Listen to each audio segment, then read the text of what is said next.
got a knock on the door, and I'm thinking that is room service. So I walk up to the door, and literally before I could open it, these guys come in wearing balaclavas and masks with machine guns, and they're all come running in, and I'm just there going, this isn't really my breakfast that I ordered. One day, I get a visit at Parkdale Correctional Centre. Yeah.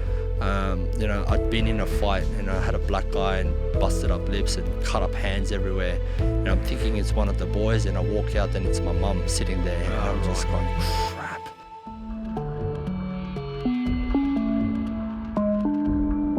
How did you get caught?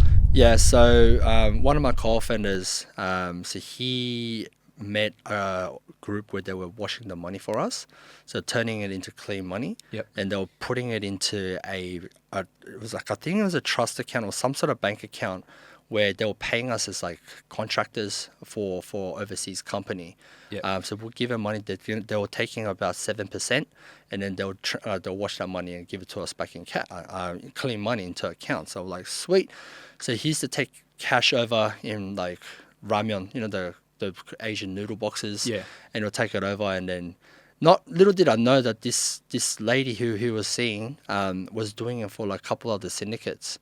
And then he ended up having relations with her. Right. And then he started to opening his mouth because they were getting on the rack and everything together. Open his mouth, and then they kind of followed him like, who's this guy? And then it happens from there. So Yeah. like they've latched on. Investigation starts, finding out who's who. They put like undercovers to come and kind of infiltrate us. Yeah. And then next minute I'm doing a deal at the Shangri-La Hotel. And I always do a deal. I used to always do deals at hotels, and then I'll order myself like a breakfast if it was a morning time. Yeah. I'll order myself some alcohol, whatever, through room service. And it was morning time at that time, and I still remember I ordered room service, a big breakfast and a long black and orange juice. And I still had cash in the room on the coffee table, and I got a knock on the door, and I'm thinking that is room service. So I walk up to the door, and literally before I could open it, these guys come in wearing balaclavas and masks with machine guns, and they're all come running in, and I'm just there going, this isn't really my breakfast that I ordered.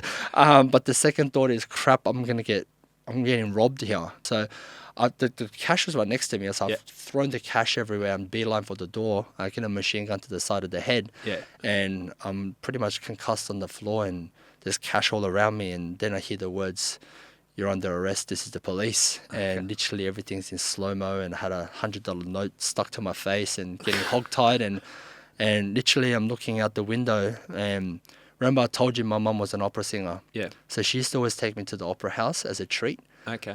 She'll get her hands on some opera tickets, and she'll always take me to the opera house, Yeah. And I could see the opera house outside through the window of the hotel where I was getting arrested. And literally I just had this moment of, fuck, I've taken everything for granted. Right.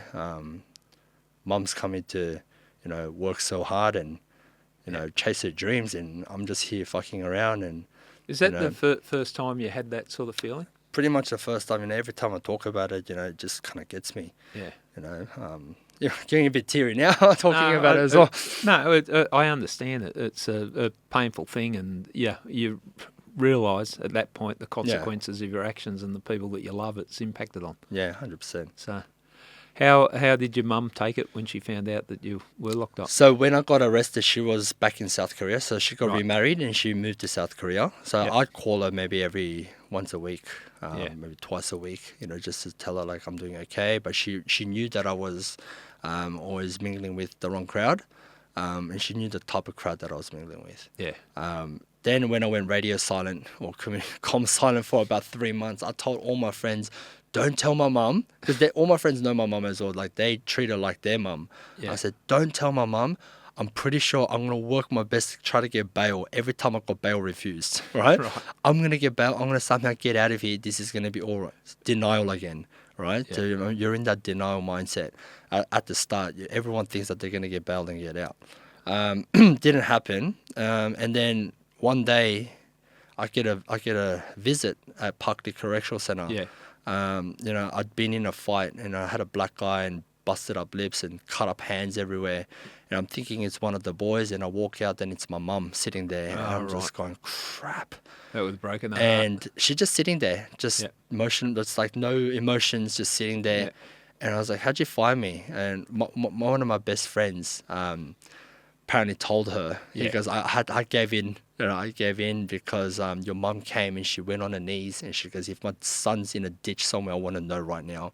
You know? Fair enough. And he goes, fuck, I can't continue with this. So he's told her. So she's come for that visit. And the whole time she's visiting, this is how strong a mother is, right? The whole time, she didn't break a tear, nothing. She's just saying, you're looking after yourself. Are you eating? How you doing? All that kind of. She didn't ask, why did you do it? Or anything like that. Yeah. She just goes, just look after yourself. And she's a very religious lady, and she just goes, focus on your faith, while you're in here. And as she left, I was walking in, and all the visitors get put into one room before they get let out. Yeah. And I turned back, and I could just see my mum just breaking down. Right, she's been stoic in front of you. But, that was a bit of a heartbreaker as well. And I'm just thinking, man, how did it get to this? That has to hurt. Yeah. Yeah. So you first you get arrested, taken to the police station. You get bail refused. You're on the truck on the way out to prison. What was that like? Because you hadn't. Sometimes people have experienced child detention, youth detention, and so it's not that big a step. What was there fear going through your mind? Yeah. So look, I didn't know what to think, Gary, because I went straight to Surrey Hills Police Station. Yeah. I overstayed my visit because you were meant to be there for like a couple of days to a week. I stayed there for 2 weeks. If you know Surrey Hills Police Station, you don't want to stay there for 2 weeks. You hardly get any showers. Maybe once a week or every couple of days they give you a shower. Yeah. No toothbrush. You're in the same clothes and undies that you're in when you first got arrested. There's fluorescent light all day, and then there's this TV that just you can't hear any sound. It just fuzzes and there's lines going through it. So it's more like it does your head in. You can't even watch. TV's on, but you can't even watch TV. Look, I know those cells. I've seen those cells. It's just a foreboding place. And you've got people coming in that are coming off heavy drugs like ice, heroin, and you just see all sorts of crazies there. And when I was in that fish tank, there was a guy that was literally just in a fetal position, facing the wall the whole time, lying down. And I honestly thought he was dead. And I went and kicked him, and he kind of moved. So because he didn't move for so long. And I think it was the second day he hardly moved, and he all of a sudden went to the toilet. I mean, toilet meaning this metal thing with like gangrene stuff growing around it. Disgusting. Yeah, and he starts doing a number 2, so I'd like never seen an open toilet like this before. Yeah. So I turned around to give him some privacy, and he starts making like these screaming sounds. I turn around, he's got his feces in his hand and started bronzing himself. Right, okay. Around the wall and everything. Wiping it all over himself. And he was I think obviously dealing with a lot of mental health issues and, a cry for attention.